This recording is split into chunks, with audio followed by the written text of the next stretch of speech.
Greetings, welcome to the Metal Book Tavern. There are a lot of videos on YouTube, both in English and Russian, titled A Guide to Classics, Best Classic Books, and so on. And I thought I'd make a video with my classic picks. In this video I am going to go through a few great classic books, including children's classics and fantasy classics. So the first book in my hands is David Copperfield by Charles Dickens. I have to confess, I haven't finished this book yet. I stopped at page 228. I read David Copperfield once in Russian, but that was long ago. That was back in 2007 and I don't remember much. I didn't find the Russian version, so I got myself the English version. Oh, just look how beautiful this cover is. This cover painting is called The Lover's Seat by William Powell Frith. It was made in 1877. In David Copperfield, the novel he described as his favorite child, Dickens drew revealingly on his own experience to create one of his most exuberant and enduringly popular works, filled with tragedy and comedy in equal measure. I don't know what the word exuberant means yet. I'll have to check that out in the dictionary. Pardon me, I'm a foreign English speaker. I'm still learning words. In this book we have a story of a guy named David Copperfield. His father dies before he's born and his aunt disowns him because he's a boy.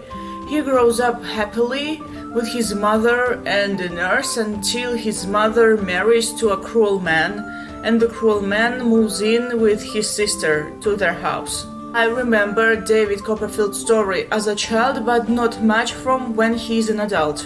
I know that there's a character named Uriah Heep, and if you didn't know, the band Uriah Heep is named after the character in this book.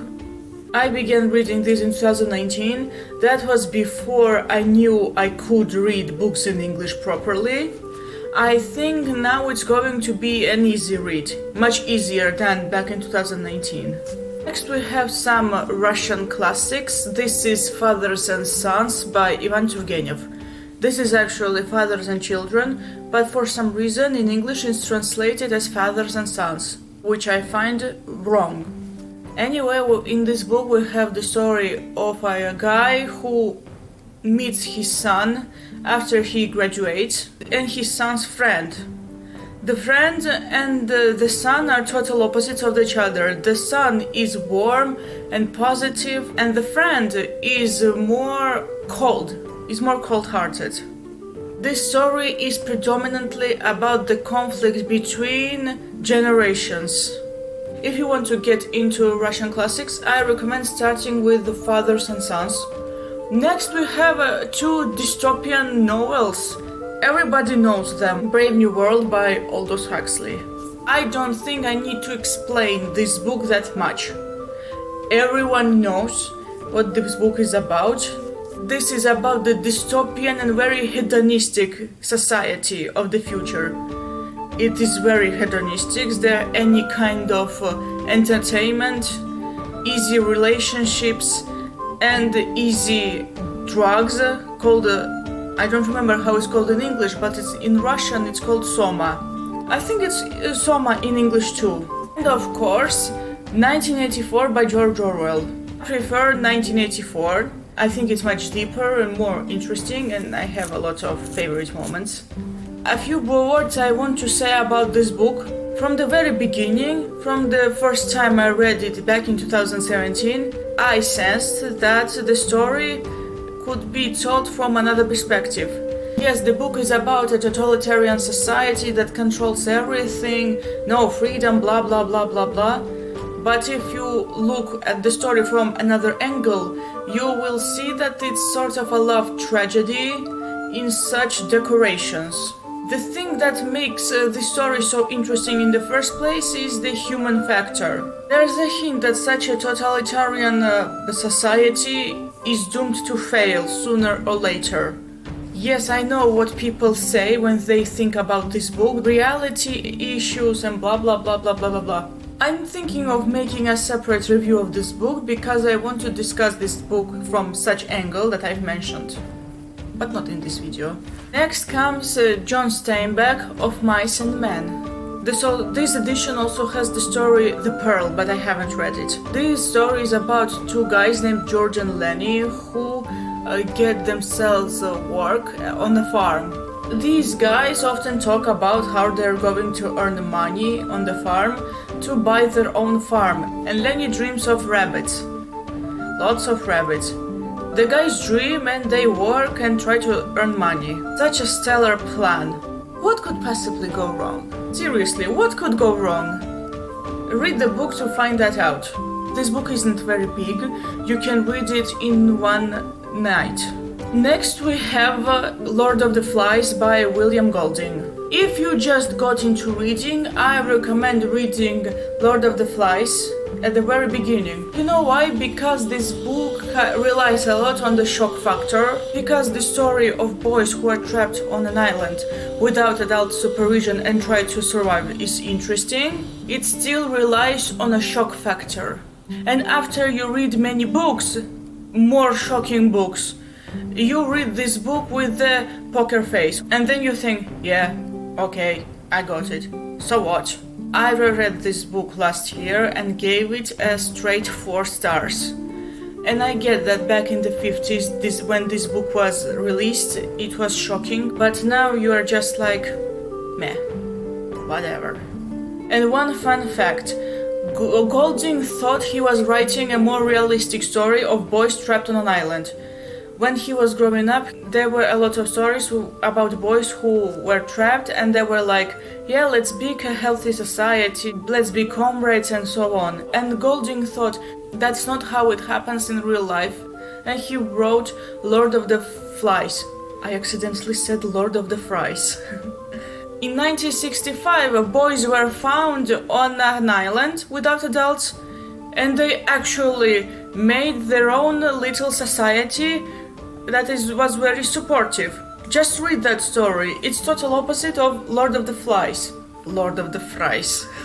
Now I'm showing you 2 books by Hermann Hesse. This one is Beneath the Wheel, and this one is Damien. I haven't read Damien yet. I read Beneath the Wheel and I love it.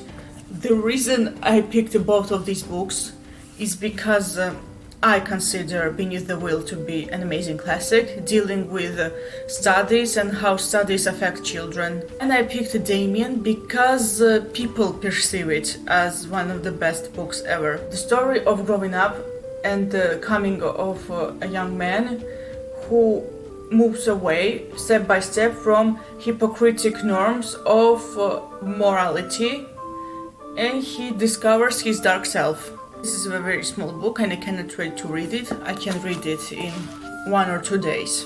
The Wheel is very underrated compared to other Hermann Hesse novels, but I recommend reading it because it's so good. I will always defend this book, even though I am not a huge fan of the last pages. Next comes Uncle Tom's Cabin by Harriet Beecher Stowe. So this book is set in the US in the 19th century. It's a story of a woman who runs away from her owners to save her son, who is about to be sold. And this is how I discovered about slavery. I don't remember much from this book. I read it long ago. I haven't read it yet. I haven't read it yet and I cannot wait to read this. Next book is Little Women by Louisa May Alcott. There's a March family. The father goes off to the war. The mother and 4 girls are left behind. Despite a war, the girls and their mother are trying to live. Previously, I only read the adapted version of this book. Now, for the first time, I have the full version, even though it's translated into Russian. By the way, Uncle Tom's Cabin is mentioned in this book. I was just going through a few pages and I saw Uncle Tom's Cabin mentioned here. Next, I'm showing you Goethe's Faust. This is a classic deal with the devil story, told in 2 parts. The first part was amazing. It's small, but it was still amazing, and the second part was kind of weird. I heard that the Germans, they go through Faust in school, but only part 1. Is that true? Please point that out in the comments. Now next comes an epic poem, and that's Paradise Lost by John Milton. An endless moral maze introducing literature's first romantic Satan. So, this is John Milton's interpretation of the story of Adam and Eve and Satan. Paradise Lost's apparent ambivalence has led to intense debate about whether it manages to justify the ways of God to men or exposes the cruelty of authority. So, Garden of Eden, Adam and Eve, the serpent, the fall, and blah blah blah blah blah blah blah. I really like the Penguin Classics edition of this book. First 200 something pages are the poem itself, and the last pages, what this have around, these are notes. I heard that this version is very modernized for the modern reader. The original was full of old English words, apparently, and this has been adapted for you. I really cannot believe I went through all of these. I did not understand absolutely everything, and I need to read this again to understand it better. I will reread this. Next book is Martin Eden by Jack London. This is the book that got me back into reading. I remember that I had exams, I quit reading, and on the very last day, after I had the last exam, I went to my aunt's house. I found this book, not this edition, and I read the book in 2 days. This is the story of a guy named Martin Eden who saves an aristocratic guy. This guy invites him to his house, and Martin meets his sister Ruth, and he falls in love with her, and he tries to change for her. Because she is aristocratic, she is the elite, he tries to rise to her level. He's ambitious, he's hardworking, and blah blah blah. But at the same time, there is the disappointment with this so-called high society. The book is sort of a warning about not being ambitious just in the sake to spite someone. Because a lot of Martin's ambitions, they come from spite. Oh, I have to do this just to spite this person who wronged me, blah blah blah. No. Next comes To Kill a Mockingbird by Harper Lee. Southern States. Great Depression. A kid named Jean Louise Finch, her brother Jim, their father Atticus, and a town called Maycomb. So the story is told from Jean Louise's perspective. She and her brother, they play, they grow up, they explore the town around them, and there is also a court where a guy is accused of something he didn't do. This book also deals with prejudices that were held at that time, and it goes against them. One of the great things about To Kill a Mockingbird is that Harper Lee managed to go through complex themes from an interesting perspective, from the perspective of a little girl. Next we have The Picture of Dorian Gray by Oscar Wilde. So this is the story of a guy named Dorian Gray who remained young and beautiful while his portrait got old and weary, and what price he paid for it. I remember the story is dark and mystical. And it's also sort of a warning against vanity, against narcissism, apparently. The next book is Wuthering Heights by Emily Bronte. I read this book in a day back in 2013. When I got back into reading in 2013, this and The Picture of Dorian Gray were among the first books I read. So the story is about the mansion named Wuthering Heights and the people who live there. I remember that a guy arrives at Wuthering Heights and he encounters a hostile treatment, but then he meets Nellie, who works there as a maid, and she tells the story of that mansion, and there's a lot of abuse, there's a lot of drama in this book. If you are sensitive to domestic abuse, I have to warn you, this book is full of it. because there are a lot of family drama here and there's abuse. I remember how angry I was when I was reading the book because of all that cruelty. I was also even angry at the stupidity of some characters. Some characters were just way too naive for my taste. For example, Isabella. When I said I have the children's classics and fantasy classics, I forgot to mention that I also have detective classics. So the very first detective classic I want to show you is And Then There Were None by Agatha Christie. An island, 10 guys who arrive there, and no one else around. And they perish one by one. And the remaining ones try to find out what's going on. This is a phenomenal book. I read 4 Agatha Christie novels. This is one of her best works. Sure, I read only 4 books, so I'm quick to judge, but it's still absolutely phenomenal. One of my favorite books. If you want to get into Agatha Christie, I recommend starting with this one. This is the first Agatha Christie book I read. I knew I wanted to start with this one. Of course, the 2 other detective classics are Sherlock Holmes classics by Arthur Conan Doyle. This is A Study in Scarlet, and this is The Hound of the Baskervilles. A Study in Pink is the meeting of Sherlock Holmes and John Watson. It's an iconic meeting. It's absolutely memorable, and it's their first case together. And The Hound of the Baskervilles deals with a family who thinks that it's cursed because a dog haunts them through generations. And Sherlock Holmes tries to solve the mystery. If you want to get into Sherlock Holmes, I recommend going through these stories first. Next we go through children's classics. I have 3. So the first one is The Hobbit by J.R.R. Tolkien. This is the first Middle-earth book published.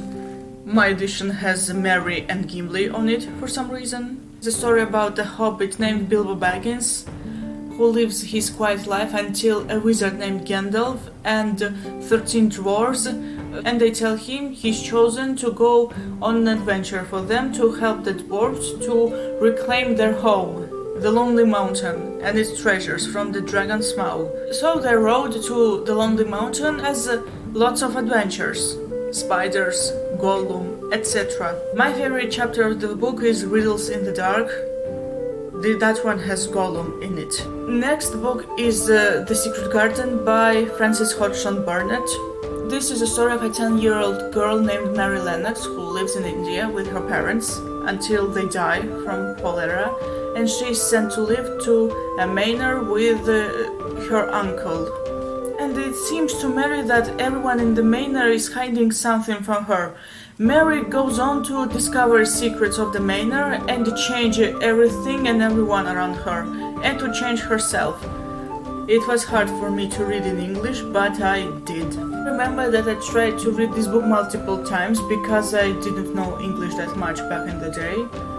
But a few years ago I managed to read this.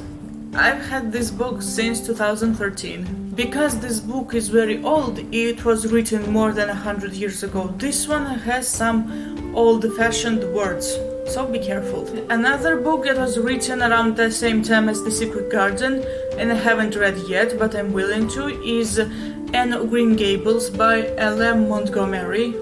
A married couple wants to adopt a boy, but instead they get Anne, who is adventurous, who is lots of fun. In case you didn't know, this is the first part of the series. And finally, fantasy classics.